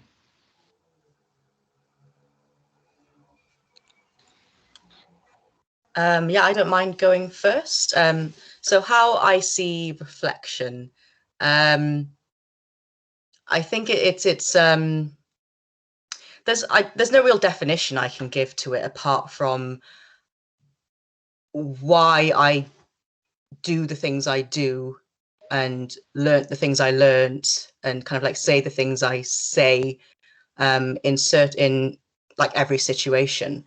For me, reflection is kind of just a part of what I am doing in my daily life. And I think I tried to not think of reflection as just a clinical thing. I reflect on things outside of my job and outside of psychology. You know, I ask myself, why did I react in that way? Kind of like, what was I hoping to gain from it? You know, not you always have to be questioning yourself, but, you know, if something happens and you find yourself asking, you know, a question in your mind, kind of like go with that and carry on that conversation with yourself. Sometimes we just kind of like let something pass over us and we don't really look too much into it. But if you do look into it, it might reveal lots of different things, lots of connections. So there's practical things that people have always recommended to me in terms of kind of like every week or so, write a diary in whatever role you are in, kind of like talking about what you did that week, how you felt about it, maybe if there's specific patients or people that stuck out, kind of like what happened, and how you kind of like handle situations. So I've always found that quite useful. And this is going to be a bit embarrassing, but I do take videos of myself, sometimes just kind of like waffling away. And I know it sounds a bit silly, but I've found it really useful to, one, get used to hearing my own voice on tape and watching myself, which is very embarrassing, and you're going to need to kind of get used to that for interviews. But also sometimes I'll just kind of like look back at them while I try and delete them all, and kind of like go back to how I was feeling at that time, and kind of like then questioning again. So it's like a circular process. You're always doing it, and even reflecting on your reflections. So I suppose for me, reflection is talking to yourself and trying to understand yourself. And how you put that onto a page is, like we said, it's that draft where you try a draft where you just kind of spew everything out, and then from that spew you actually pick out nuggets that you can work on and then expand on a bit more. And whether you do that by writing or taking videos of yourself or discussing with other people, just make note of those things that kind of stick with you, and then try and connect them to the situation. So you might say, you know, I saw a patient and, you know, I reacted in kind of a strong way because they reminded me of my, you know, sister or something. And then how I handle that situation is by understanding that they aren't my sister, but I know that this is transference and all this kind of stuff. And so that's helped me understand the role of the psychologist, and, you know, how that can get blurred a bit, you know, and then just refine that a bit more and put it into a sentence. I'm not sure if that all made sense, but, you know, I think it's drafts. Reflections are drafts. So kind of like pick out the bits that are most pertinent in a draft of your reflection, and then try and put it into a sentence and make those theory practice links, kind of like what those reflections, how they relate to what you've been taught. Yeah. Thank you. Philip, go ahead. Yes, that was really well summarized, by the way, Ammon. I think for me, the word that comes out when I think about reflections is curiosity. And I think my supervisors kind of reinforce that as well. So just be curious about, you know, what's happening within you, what's happening around you. Because I think there's a difference between self-reflection, where you know, when you look at yourself and make the connections and learn from it, where you reflect on other stuff around you.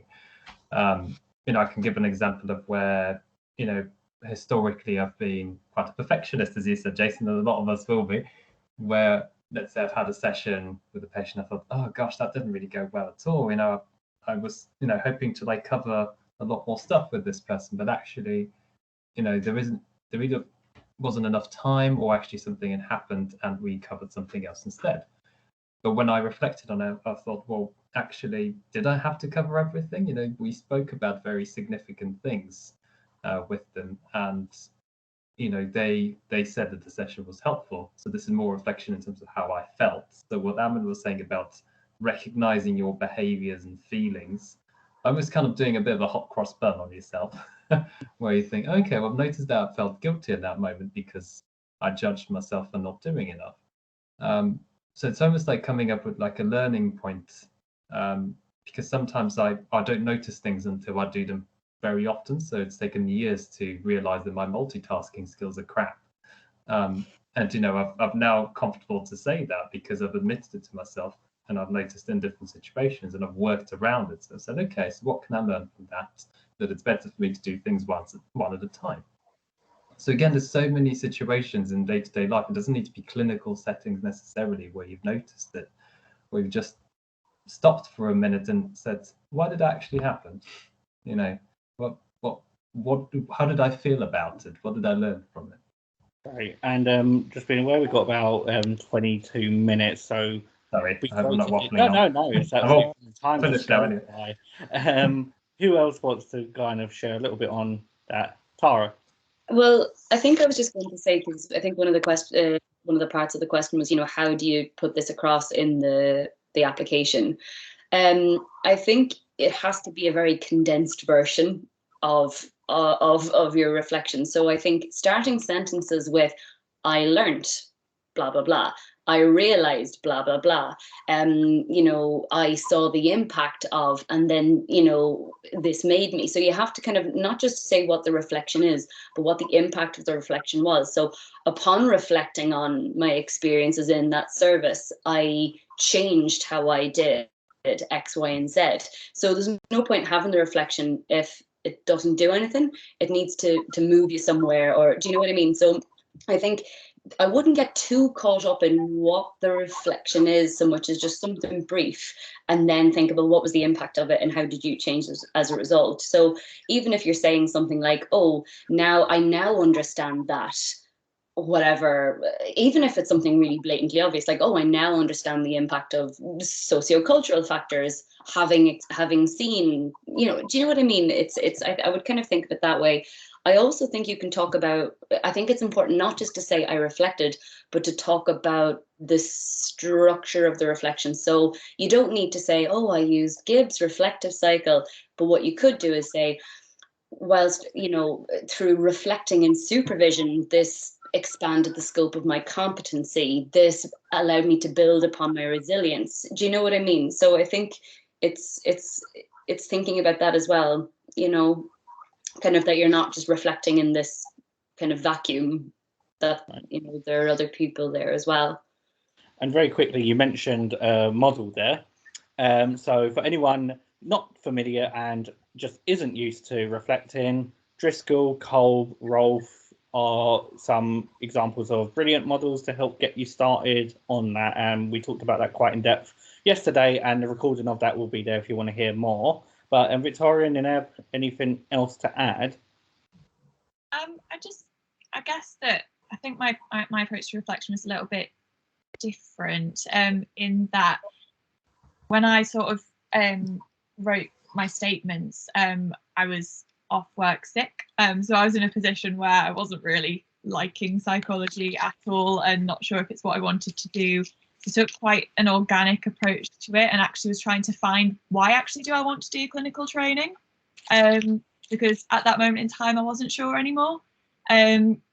So actually writing that statement from quite a vulnerable place got me thinking about the actual question that's being asked a bit more. As when I looked on my very first application, it didn't really answer the question. It was kind of like a bit of a robotic reflection, very overdone, very over sort of thought of, very much didn't have my voice in it anymore.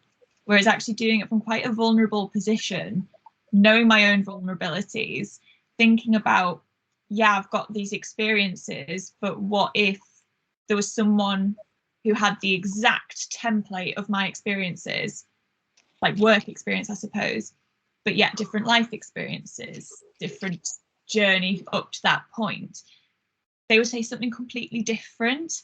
And also, I think I reflected a bit in my statement about the issues within the profession as well. So because of that sort of state that I was in, I had found almost a bit of a drive to make my views heard about the profession and how I want to make it better.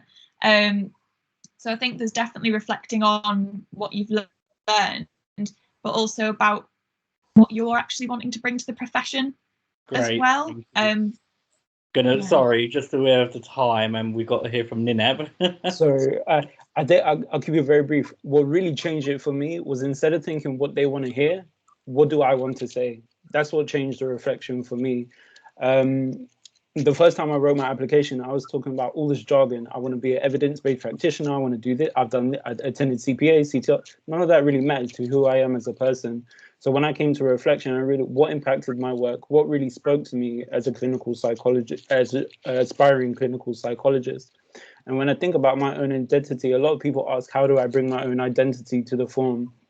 And again, to touch on issues like disability, ethnic minority status, it wasn't just enough to say I'm a disabled applicant. This will help me relate to other people that I work with.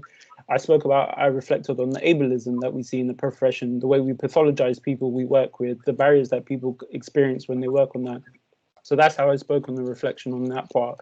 And not just reflecting on stuff like I'm an ethnic minority just to drop it, but thinking about what part of that really touched me. So for me, it was about global displacement, being affected by global conflict, and how that impacted me and how that impacts some of the people that we work with. So, and the last thing, to help with the reflection, it is a personal thing, but also we reflect in community with other people. So when I wrote my statement, I made sure I shared it with other people that I trust, that I value their opinion, and they could give feedback to me as well. Not just clinicians, but family and friends. When you read this statement, do you know it's me? Because they're going to be reading hundreds and hundreds of statements. And the first time I applied, it was so generic. If I reread it again, I don't even know it's me writing it. So if it's a really, truly reflective piece, someone should be able to pick it up. And if they know you, they should know you're the one that wrote it. Great, thank you. So guys, we've got about 15 minutes left, so that will give us hopefully just enough time to go through each of the questions as asked. The first one, the dissemination one, what would you hope to gain from training? And then if time, thinking about the last two, other information and relevant factors. So the first one asks, because it's quite a lengthy question, in what way have your work and or research experiences made you a better candidate for training in clinical psychology? And I think that question is the one that often can trip people up. So let's very briefly kind of how you approach that. I think really read and reread, and as you're always taught in school, dissect the question to make sure you know what it's asking. And I think it's asking for, you know, two sections and how those two sections of your life have made you a good candidate for being a clinical psychologist. So it's not about I will be a good clinical psychologist. I think that question actually wants you to concentrate a bit more on being a trainee. And so it's not just about your clinical knowledge and what you know, but also what you know of being a trainee, that it's not going to be easy. You're going to have to balance work and life, that you're going to have to challenge yourself and kind of be wrong sometimes. So I think it's that question is really wanting you to, I suppose, sell to them what will mean that you will be successfully training on that program. So you're not coming with any preconceptions of I'm amazing, I've done this, therefore I will be able to do it in the future. It's I've done this and I know that during training I will have to do this, but in a different way, or it'll be challenging. So I think I'll be able to tackle it and be a good trainee because I, you know, can reflect, or I can do this, or I can do that. So I think how I tackled that question, my main tip would be to concentrate on what would make you a good trainee clinical psychologist, because they're not asking you what would make you a good clinical psychologist, even though they are related. Thank you. Anyone else? Yeah, I just wanted to quickly add, because I'm aware of time, that for me, it was kind of thinking about, I think I mentioned earlier, about how you separate these things and how you reflect on that. So what's important to you? So I wanted to convey my passion for the profession as a whole, but also what Ammon was saying, that trainee clinical psychologists are not expected to know everything. So you kind of say, you know, look, I've got something with me, you know, I've got this experience and this drive to learn as well. So you kind of want to show, well, I know that I don't know everything, but I've got that willingness and curiosity to learn.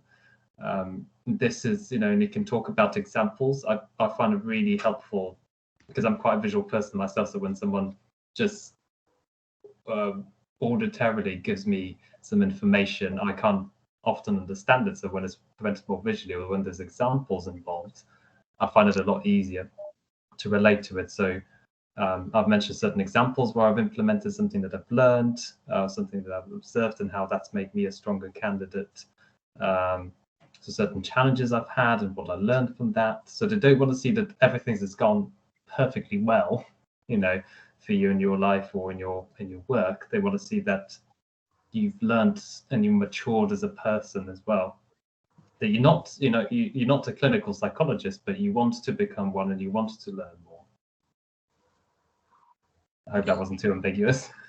I agree with what there, Philip, actually, and in terms of that you're going to be a trainee clinical psychologist, going into second year, certainly don't know everything. I know probably less than I did before because there's just been so much, but it is being really honest with yourself that you are going to be going onto a training course and that you're there to learn. And as I mentioned before, like when I sort of wrote my statement for the successful application, I was in quite a vulnerable space, and it did just sort of come out as a load of words, which I then, once I sort of was starting to feel a bit better, I sort of bunched them into themes and was amazed that this sort of stream of consciousness could actually have some quite relevant themes within it. And it by no means hit absolutely everything that makes a good clinical psychologist, but it was the things that were important to me at the time,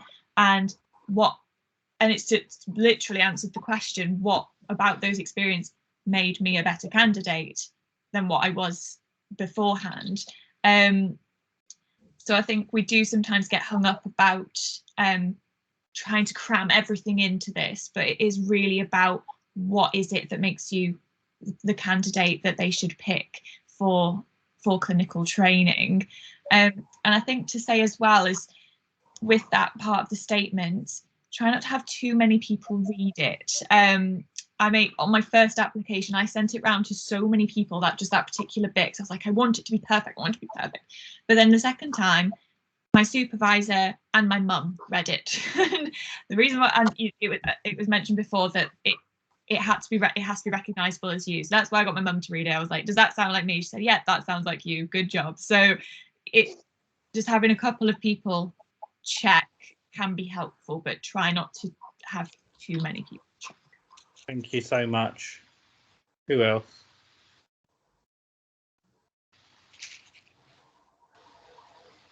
I don't know. I think we could probably all talk about this for so long because we've all probably spent so long writing our own. But in saying that, I think some advice I would give is, we talked about perfectionism. It's never going to be perfect. So I think, don't write 100 drafts. Do you know what I mean? Give yourself a deadline. And as Victoria said, send it off to people, get some feedback. I wouldn't say sending, multiple drafts, because you'll just drive yourself and everyone else a bit mad with it. So I think, I wouldn't worry too much about that side of it. But I do think within the statement, I think, it's important that you do touch on the core competencies. It's good to give reflections once they're brief. It's good to give examples once they're brief, because I think the important thing to remember is every sentence has to be saying something. And this is something that my own ego had to learn. Take out something just because, if you have something in it just because it sounds clever, get rid of it, because it's not actually going to impress anyone. So I kind of had to get rid of the sentences that I thought made me look super smart and put in the ones that were actually communicating that I understood something. So for example, I think in my first draft, I don't think it came across that I understood about the multifaceted role of a clinical psychologist. So I think it's about kind of showing that you understand what the job is. So I think kind of getting back to basics. And I think as well, that's kind of why, if you are going to give an example, just a brief one, I think, obviously I don't really want to speak too much about my own, but I think I just gave a really brief example as to how I understood that, how a theory informs practice. I give another brief example of how I understood policy informed my practice, So, and both of those were like, a very short sentence. So I think that's important. Another important thing is remember the social context, remember the cultural context. I think as well, if you want to mention things that are going on in the world and how they're impacting things, like fill your boots. But again, once it's like concise and it all fits in, you know. So I think also values, you could talk about your values. I think I did that. I'm trying to think of it. That's all my wisdom. Anyone else, guys? Very quick, just important part for that section. Does it flow? Does it read well, or is it just a whole list of things? If someone read it, if you answer the question about it in the interview in that structure, would it read well? Does the person read it? Does it strike them? And like it's been mentioned, clinical psychology is so broad. You can't hit everything. You don't have the word count. Hit home what matters to you. Yeah.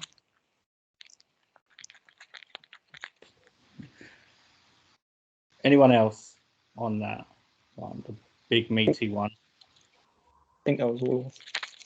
So in terms of this, the dissemination question then, so I know we've covered a little bit about it. So is there anything around that we haven't yet covered? Because we've talked, there's quite a big generic thing around dissemination. I mean, it can be quite tricky. Is there anything else that you guys would add for people to be aware of? I think from what has already sort of been said, but just sort of maybe that if you can get involved in sort of peer networks and things, they're a great way of starting to increase your confidence with presenting as well. As when you get on the course, you'll have to do presentations a lot, and if that's something that you know you're not as confident in, I know that's not necessarily to do with the form as such, but if you did get experience in a peer network doing a presentation about something that you've done, you'd also get a dissemination in your application form, but also start to increase your confidence with presenting in front of a group of people for when you do start training as well. Thank you. So I think the other next question is that what would you hope to gain from training?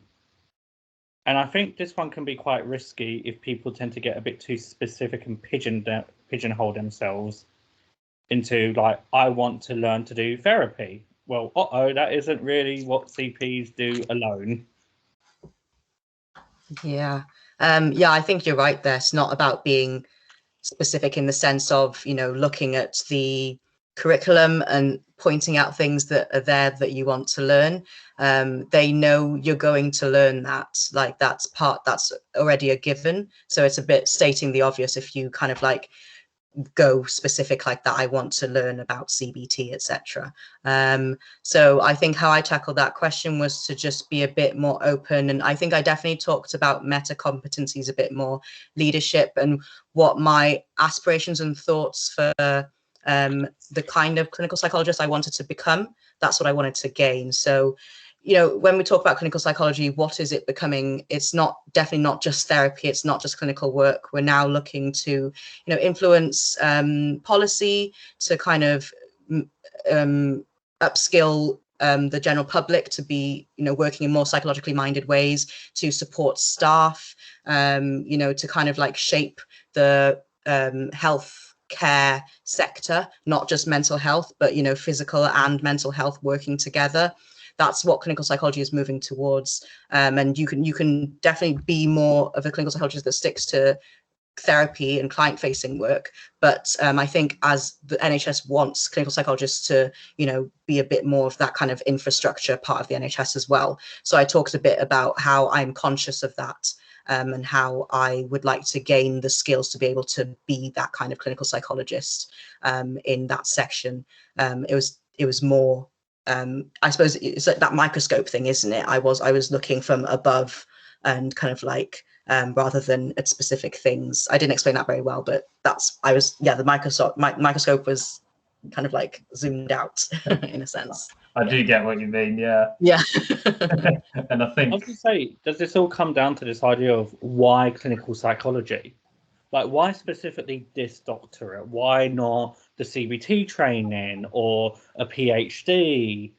What is it about the doctorate? Because I think this is a question I think many of us can struggle to answer, me especially, is why do I want to be a clinical psychologist? Sorry. What is it specific about that role, that title? And I think that is probably a way I would tackle that. But thoughts on that, guys? I agree. I think because obviously it's the 3,000 character statement that we put a lot of weight into, but yeah, don't forget about these other questions.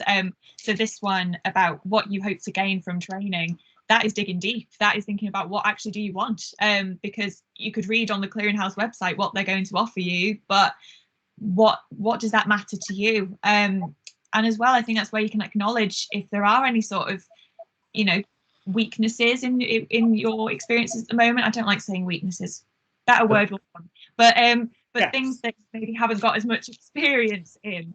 So if for me, I knew I didn't have as much research experience, so I tried to put across my enthusiasm that being on this doctorate will help me with that and generate that research that will benefit the profession. So it's not just about getting research, but what does the research experience on the doctorate mean to me? So it's going a bit extra level with that rather than just simply what the doctorate is going to give you on paper. Yeah. Time we're going to have to go a bit over, so apologies if people do need to go. Shouldn't be more than 5 minutes. Sorry, Philip, go ahead. Oh, sorry. Yeah, I was just going to add quickly that it kind of shows them as well that you've reflected on what it is that you want to improve on. For example, I put in there about, do I recognise that I'd like to work more on my formulation skills? Not that I'm not, using them, but I just feel like this is something that I'd like to improve on.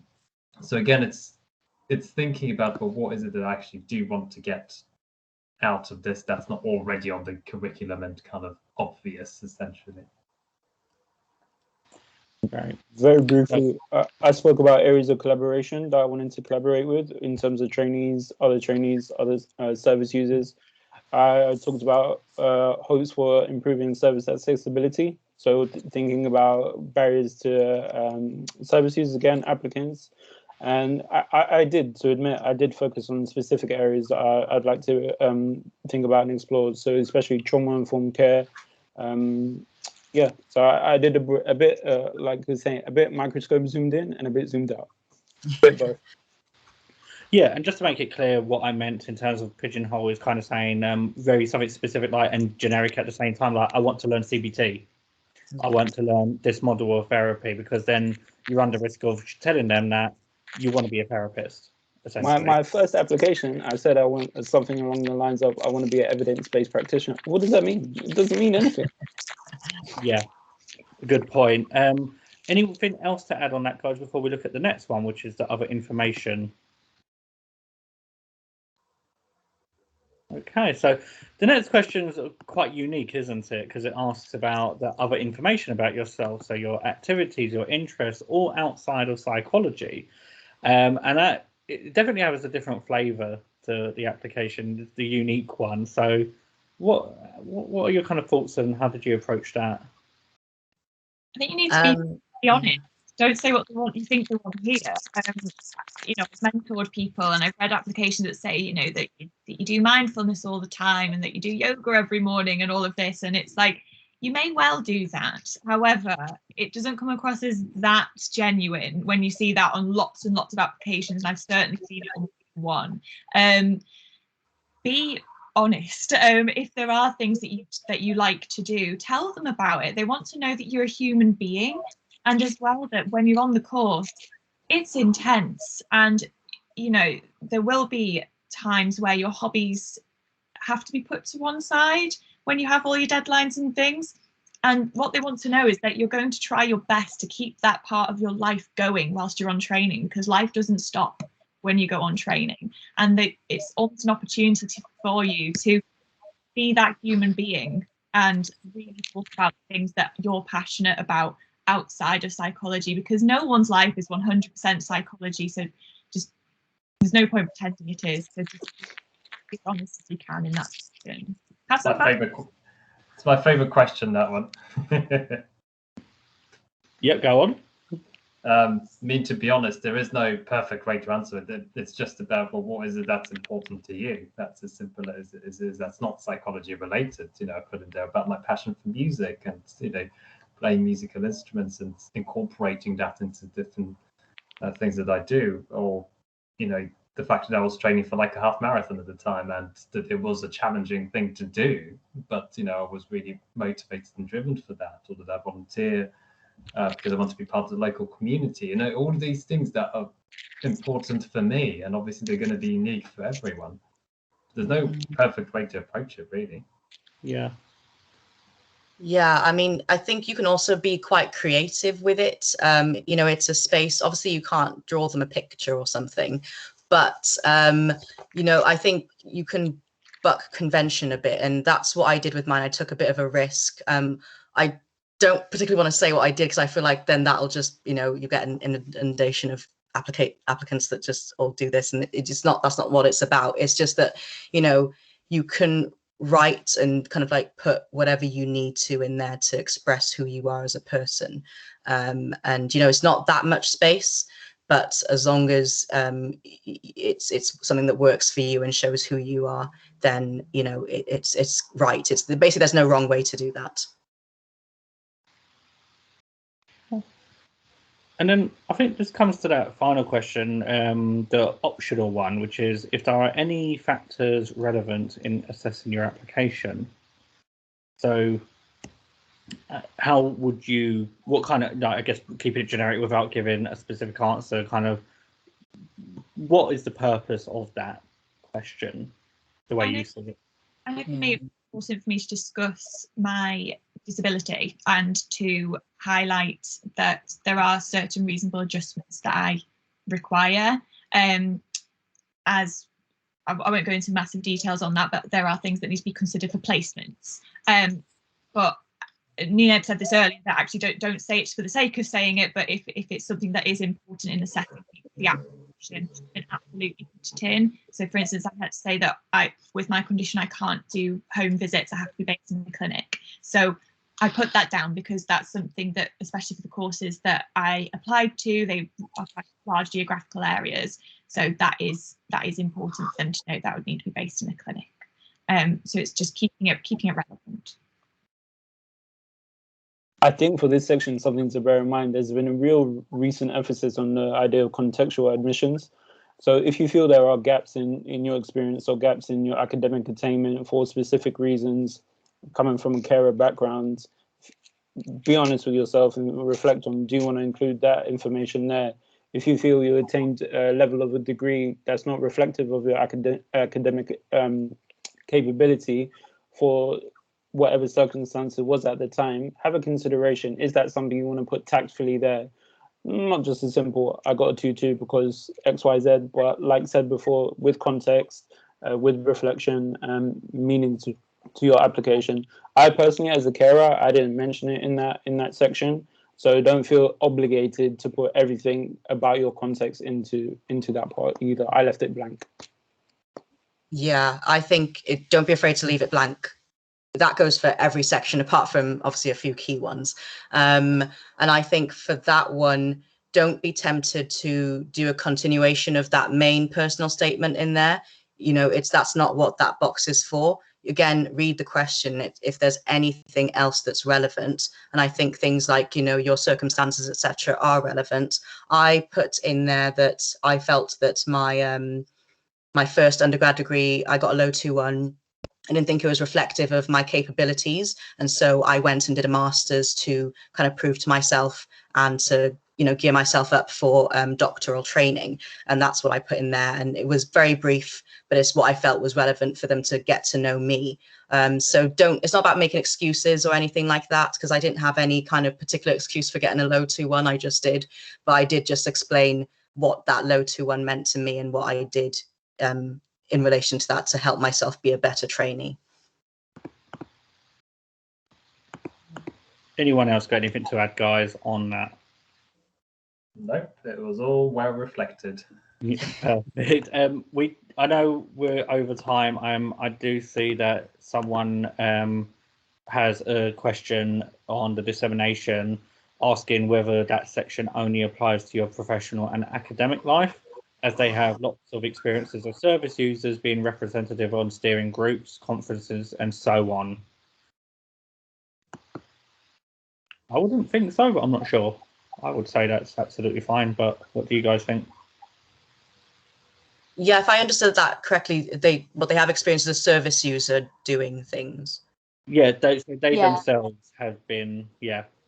Okay. Yeah, so like I've spoken at like conferences and stuff like about my experiences and that kind of thing as a service user. Like, yeah. Yeah.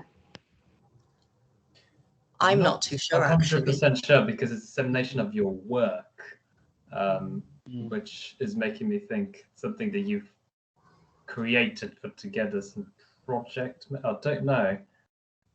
You can always email the clearinghouse, by the way, for these. I know that sometimes they might just refer you to the guidance, but then the guidance only gives you that much information.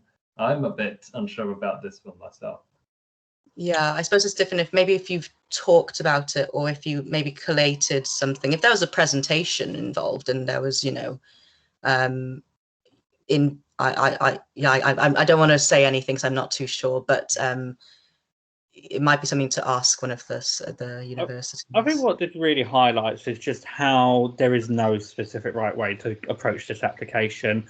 The advice I've always gotten, and from speaking to a lot of people over the years, and even getting interviews myself, is people tend to get interviews when they're not overly concerned on ticking the boxes and just go about putting themselves and sharing themselves on the application. And we're all unique individuals, so it could never look the same. To me, that speaks about collaboration, that speaks about presenting, that speaks about sharing information. You said it was our presentation, which I'm sure you were working with people. To me, it speaks a lot about dissemination. And as a field, clinical psychology neglects personal hand experience of people speaking and sharing their information. So on a personal level, again, like people said, I don't have a definitive answer, but to me, that's invaluable. And even if it's not in the dissemination section, that definitely sounds like something to be in that very first question. Yeah, 100%. So sorry guys, we're over the time.